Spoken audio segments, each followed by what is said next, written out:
Good morning guys. എന്തെങ്കിലും വിശേഷം ഇപ്പോൾ ഏതായാലും രാവിലെ നീച്ച് നമ്മളെ ലോഡിങ്ങിന് ചെറിയൊരു ബുദ്ധിമുട്ട് കാരണം ലീവാണ്. അപ്പോൾ വണ്ടിക്ക് ഒരു കംപ്ലൈൻറ്റ് ഉണ്ട്, അത് നന്നാക്കാൻ പോയ സ്റ്റേ. അപ്പോൾ അതിന് പോയേക്കാം വെച്ച് ചായ ശരിയാ പോകണം. അപ്പോൾ ഞാൻ വീട്ടിൽ നിന്ന് ഇറങ്ങാൻ നിൽക്കണം. ഇന്നത്തെ ഒരു ദിവസം ഒരു സ്പെഷ്യൽ ഡേ കൂടിയാണ്. എന്താ വെച്ചാൽ അത് വൈക്ക് വയ്യാലെ പറഞ്ഞുതരാം. എന്തായാലും സ്പെഷ്യലായിട്ടൊന്നുമില്ല, എന്നിരുന്നാലും എൻ്റെ ജീവിതത്തിൽ ഒരു സ്പെഷ്യൽ ഡേ ആണ്. അപ്പോൾ ഏതായാലും ഇനി വർഷാപ്പിൽ പോകേണ്ട ഒന്ന് രണ്ട് കാര്യങ്ങളൊക്കെ ഉണ്ട്. അപ്പോൾ ഏതായാലും ഇന്നത്തെ യാത്ര ഒരുപാട് കാര്യങ്ങൾ ചെയ്ത് തീർക്കണം. അപ്പോൾ അതിന് വേണ്ടിയിട്ടുള്ള ഇറക്കാണ്. ഓക്കെ, അപ്പോൾ കാണാം. നമ്മൾ നേരെ ഇന്നത്തെ ദിവസം രാവിലെ തന്നെ നേരത്തെ ഇറങ്ങുകയാണ്. ഇന്ന് പോകേണ്ടതായിട്ടൊരു ആവശ്യമുണ്ട്. നമ്മുടെ വണ്ടിൻ്റെ ഒരു ആവശ്യത്തിന് വേണ്ടിയിട്ടുണ്ട്. വണ്ടിക്ക് ചെറിയ കംപ്ലയിൻറ്റും കാര്യങ്ങളൊക്കെ ഉണ്ട്. അപ്പോൾ എങ്ങനെയായാലും അത് റെഡിയാക്കൽ നിർബന്ധമായത് കാരണമാണ് അങ്ങനെ പറയുന്നത്. രാവിലെ തന്നെ ടാബ്ലറ്റൊക്കെ കഴിച്ച് നേരെ ഇറങ്ങിയിട്ടോ.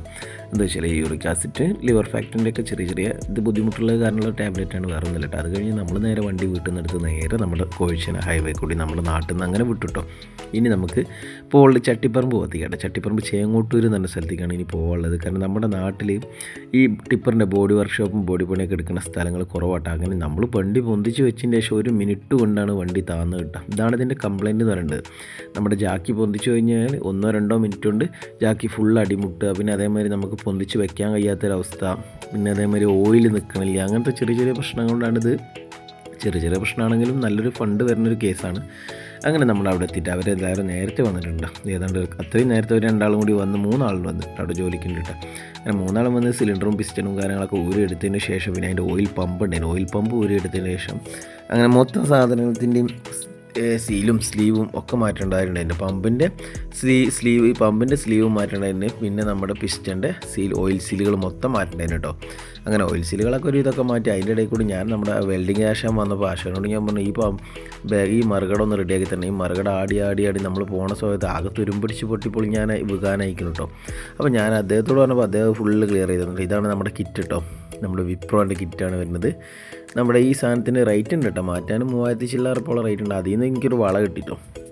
അങ്ങനെ ഞാനത് കയ്യിലിട്ടു. പിന്നെ ആശാൻ നമ്മുടെ വണ്ടിൻ്റെ വെൽഡിങ്ങും കാര്യങ്ങളൊക്കെ തകൃതിയായിട്ട് നടന്നുകൊണ്ടേയിരിക്കുന്നുണ്ട്. അങ്ങനെ നമ്മുടെ പണിപാട് ഓയിലിൻ്റെ ജാക്കിയുടെ പരിപാടിയൊക്കെ കഴിഞ്ഞപ്പോൾ പിന്നെ ഓയിൽ വേണമല്ലോ. ഓയിൽ ഓൾറെഡി അതിൽ കമ്മിയായത് കാരണം 5 ലിറ്റർ ഓയിൽ വാങ്ങിട്ടോ. ഏതാണ്ട് 650 രൂപ ഒരു 5 ലിറ്ററിന് വന്നിട്ടോ. ലിറ്ററിന് 130 രൂപയാണ് ലിറ്ററിന് വന്നത് കേട്ടോ. കാരണം ലൂസാണ് ആയതുകൊണ്ടാണ് അത്ര വന്നത്. ഇനി പാക്കറ്റ് നമ്മുടെ പാക്ക് ചെയ്ത് വരുന്ന ബോട്ടിലായിട്ട് വരുന്നതാണെന്നുണ്ടെങ്കിൽ 160 രൂപ വരും, 30 രൂപ കൂടിട്ട്. ഞാൻ പറഞ്ഞാൽ ലൂസ് മതി എന്നാണ്. അങ്ങനെ ലൂസ് വാങ്ങിട്ടോ.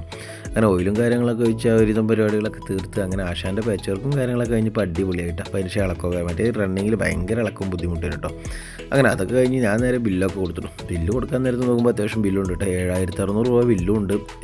പിന്നെ ഓയിൽ വാങ്ങി 650, ഏതാണ്ട് 8300 ഉറുപ്പുള്ള റേറ്റ് ആയിട്ടോ. നോക്കുകയാണെന്നുണ്ടെങ്കിൽ നല്ലൊരു പൈസ ആയിട്ടോ. 50 ഉറുപ്പിന് മേലായി ഡീസൽ നാട്ടുന്നുണ്ടോ എന്നാൽ ഡീസലൊക്കെ കൂടി കണക്കൂട്ടുകയാണെന്നുണ്ടെങ്കിൽ നല്ലൊരു പൈസ. അങ്ങനെ നമ്മൾ ഏതായാലും ചട്ടിപ്പറമ്പ് എത്തിയതല്ലേ. ഈ നാട്ടിലേക്ക് കാലി വരുന്നത് ഒരു വിഡിത്താണ് എന്നുള്ള നിലയ്ക്ക് ഞാനത് നമ്മളൊരു കൂട്ടുകാരനെ വിളിച്ചിട്ട്, അവിടെ ഒരു കോറിൻ്റെ കൂട്ടുകാരനും. അങ്ങനെ കുട്ടിപ്പാനെ വിളിച്ചപ്പോൾ കുട്ടി പറഞ്ഞു ആയിക്കോട്ടെ അങ്ങോട്ട് പോരാനാണ്. അപ്പോൾ കുട്ടിപ്പാനെ കോറിയിലെത്തി. അവിടെ നിന്ന് ഒരുപാട് കല്ലെടുക്കുക എന്നുള്ള കണ്ടീഷനിലായിട്ട് ഞാൻ കുട്ടിപ്പാനെ വിളിച്ചത്. അവിടെ എത്തിയപ്പോൾ ഓരോ വണ്ടി മാത്രമേ ഉള്ളൂ കേട്ടോ. പിന്നെ തന്നെ വെയിലത്ത് ഇങ്ങനെ ഇരിക്കുകയല്ലേ. എത്രയോ കുപ്പി വെള്ളം കൊണ്ടുവന്ന് ഒരു ഇതൊക്കെ കഴിച്ച് കുടിച്ച് കഴിഞ്ഞാൽ അങ്ങനെ നമ്മൾ ഭക്ഷണത്തിൻ്റെ സമയമായപ്പോൾ കല്ല് ലോഡാവുന്നൊക്കെ വിചാരിച്ചു. പക്ഷേ അതൊന്നും നടന്നില്ല. അങ്ങനെ അവിടെ ഉള്ളൊരു ഡ്രൈവറെ ഫുഡ് ഉണ്ടായിരുന്നു. അപ്പോൾ അദ്ദേഹം വരാത്ത കാരണം അതെനിക്ക് കിട്ടിയിട്ടോ. അങ്ങനെ അത് കഴിക്കട്ടെ. ഇന്നത്തെ ദിവസം ഇതാണ്. ഇന്നത്തെ ദിവസത്തിൻ്റെ പ്രത്യേകത എന്ന് വെച്ചാൽ ഇന്നെൻ്റെ ബർത്ത്ഡേ കൂടിയാണ്. ഇന്ന് ബർത്ത്ഡേ ആയത് കാരണം ഞാൻ കഴിക്കേണ്ടത് പുറത്തുനിന്ന് പറമ്പിലിരുന്നാണ്ട് കേട്ടോ. ഇതൊക്കെ തന്നെയാണ് നമ്മളെ ഡ്രൈവർമാരുടെ അവസ്ഥ. സ്വന്തം ആഘോഷങ്ങളും അണ്ടറികളൊന്നും ജീവിതത്തിൽ എവിടേക്കും നമുക്ക് എത്താൻ കഴിയില്ല. നമ്മൾ മറ്റുള്ളവരുടെ എങ്ങനെയെങ്കിലൊക്കെ ഹാപ്പി ആക്കാനും എല്ലാത്തിനും ചെയ്യാനും വേണ്ടി നമ്മൾ നടക്കും. പക്ഷെ എന്ത് ചെയ്യാനും, സ്വന്തം ആഘോഷങ്ങളൊന്നും പൊതുവേ നമ്മൾ ആഗ്രഹിക്കാറില്ല നടത്താൻ. അതിപ്പോൾ നമ്മുടെ മോൻ്റെതാണെങ്കിലും എല്ലാവരും നമ്മൾ അത്രയും കെയർ ചെയ്തു. അങ്ങനെ നമ്മളത് ഭക്ഷണം കാര്യങ്ങളൊക്കെ കഴിച്ച് കഴിഞ്ഞതിന് ശേഷം നേരെ അവിടെ നിന്ന് കുറച്ച് ബാക്കി വന്നു. അത് നേരെ അവിടെയുള്ള അതിഥികൾക്കും കൊടുത്തിട്ടോ. അത് കഴിഞ്ഞിട്ട് നമ്മുടെ വണ്ടി ലോഡ് കയറ്റാൻ വെച്ചിട്ടോ. ഇനി എന്താ വെച്ചാൽ ഒരു ഭക്ഷണം കഴിക്കാനുള്ള നേരം ആയതുകൊണ്ട് കുറച്ചൊരു ഡിലേ വന്നിട്ടോ. പിന്നെ 3 മണിക്ക് ഇറങ്ങുള്ളൂ കേട്ടോ. 2 മണിക്ക് ഭക്ഷണം കഴിക്കാൻ കയറിയ ആളുകൾ പിന്നെ പൊതുവെ 3 മണിയാവണം റിട്ടേൺ ഇറങ്ങണം എന്നുണ്ടെങ്കിൽ കേട്ടോ.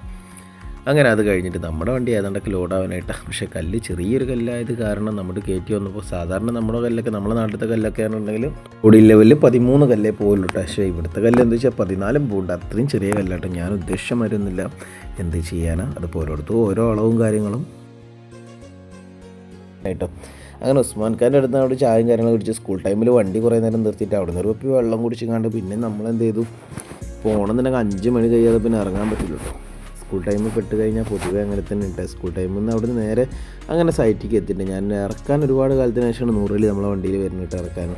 കാരണം 100 വേറെ വണ്ടിയിലായിരുന്നു, വിജയൻ്റെ വണ്ടിയിലായിരുന്നു. അപ്പോൾ തൽക്കാലികമായിട്ട് ഇറക്കാനായിട്ട് ഞാൻ അവനെ വിളിച്ചതേനു കേട്ടോ. അങ്ങനെ നമ്മളതൊക്കെ കഴിഞ്ഞ് നേരെ ഇറക്കലൊക്കെ കഴിഞ്ഞ് സൈറ്റിൽ പിന്നെ നേരെ വെന്നൂരെത്തിയപ്പോൾ ഒരു മുട്ടിപ്പടി ഉണ്ടായിരുന്നു കേട്ടോ. മുട്ടിപ്പടിയിൽ നിന്നൊരു അവിടെ ഒരു നെയ്ച്ചോറ് കഴിക്കാൻ വെച്ചിട്ട് നിർത്തിയത് കേട്ടോ. ഒരുപാട് അയക്കിന് ഇങ്ങനെ ഓൻ്റെ ഒപ്പം വന്നിട്ട്. അപ്പോൾ പിന്നെ ഓനെ ഏതെങ്കിലും ഭക്ഷണം കഴിച്ചിട്ടുണ്ടാവില്ല എന്ന് വിചാരിച്ചു അങ്ങനെ ഞാനും നിൽക്കും വിശക്കുന്ന ഉച്ചയ്ക്ക് പിന്നെ ആ കഴിച്ചതല്ലേ. അങ്ങനെ അവിടെ നിന്ന് നേരെ മുട്ടിപ്പടിയിൽ നിന്ന് ഒരു നെയ്ച്ചോറും കാര്യങ്ങളും രണ്ടാളും കഴിച്ച് രണ്ടെണ്ണം വീട്ടിൽ പാർസലും വാങ്ങി. അങ്ങനെ സൂപ്പർ മാർക്കറ്റിൽ നിന്ന് ഒരു കിലോ റവയും വാങ്ങി വീട്ടിലേക്കുള്ള സാധനം കേട്ടോ. ഇത് വാങ്ങി നമ്മുടെ വീട്ടിലെത്തിയിട്ട് വീട്ടിൽ പോയി എന്നും പോലെ തന്നെയാണിത്. നമ്മുടെ ബാക്ക് സിസ്റ്റം വീട്ടിലേക്ക് വരുന്ന വഴിയൊക്കെ എല്ലാവർക്കും അറിയുന്നതല്ലേ. അപ്പോൾ ഇതാണ് നമ്മുടെ വീട്ടിലേക്ക് വരുന്ന വഴി. കറക്റ്റ് ബാക്ക് വെച്ചിട്ടാണ് വീട്ടിലേക്ക് ഇറങ്ങണം എന്നുണ്ടെങ്കിൽ. അങ്ങനെ വീട്ടിലെത്തിയതിന് ശേഷം നമ്മൾ ഈ സാധനങ്ങളും കാര്യങ്ങളൊക്കെ കൊടുത്തിട്ടോ. റവയും പിന്നെ നെയ്ച്ചോറും കാര്യങ്ങളൊക്കെ ഉണ്ടെങ്കിൽ അമ്മ എടുത്ത് കൊണ്ടുപോയി അമ്മയുടെ അച്ഛയും അനിയനും ഉണ്ടല്ലോ, 3 ആളല്ലല്ലോ. അപ്പോൾ അവർക്ക് എല്ലാവരും കഴിക്കും ചെയ്യാം. അങ്ങനെ ഞങ്ങളേതായാലും ഓൾറെഡി കഴിച്ചല്ലോ. അങ്ങനെ ഞാനതൊക്കെ നേരെ ഫ്രഷായ ശേഷം നേരെ അവിടെ നിന്ന് ചാടിട്ടോ. വീട്ടിൽ നിന്ന് അവിടെ നിന്ന് എല്ലാ പരിപാടികളും കഴിഞ്ഞ് നേരെ ഇറങ്ങിട്ടോ. ഇനി നമുക്കെന്താ വെച്ചിട്ടുണ്ടെങ്കിൽ നമ്മുടെ കാറിൻ്റെ പടി എന്തായി എന്നുള്ളൊരു ആകാംക്ഷയിലാണ് നമ്മളിങ്ങനെ പോയിക്കൊണ്ടിരിക്കുന്നത്. അങ്ങനെ ബൈക്കായിട്ട് നമ്മുടെ സ്ഥലത്തിൻ്റെ അടുത്തേക്ക് പോകട്ടെ. ചെന്ന് നോക്കുമ്പോൾ ഏതാണ്ട് 80% പണി കഴിഞ്ഞിട്ടുണ്ട്. ഇനി ഒരു 20% ചെറിയൊരു വർക്കുകൾ മാത്രമേ ഉള്ളൂ. ടൈം ഗ്ലോറാമും ഷോക്കപ്പൊക്കെ ഒന്ന് മാറ്റുക എന്നുള്ളൊരു ചെറിയൊരു സംഭവം. ബെൻസൊന്നും അല്ല കേട്ടോ, ടാറ്റയാണ്. ചെറിയൊരു വണ്ടിയാണ്. നമ്മളെ സംബന്ധിച്ച് ഇത് രാജാവാണ്. അങ്ങനെ നമ്മുടെ വണ്ടീൻ്റെ ഇപ്പോഴത്തെ കണ്ടീഷനും നമ്മുടെ പഴയ വണ്ടീൻ്റെ പൊളിച്ചിട്ട സമയത്തുള്ള ഒരു വീഡിയോയും കൂടിയാണിത്. അപ്പോൾ ഇന്നത്തെ വീഡിയോ ഇത്രയും ഇഷ്ടപ്പെട്ട ലൈക്ക് ചെയ്യുക, ഷെയർ ചെയ്യുക, സപ്പോർട്ട് ചെയ്യുക. Okay, by.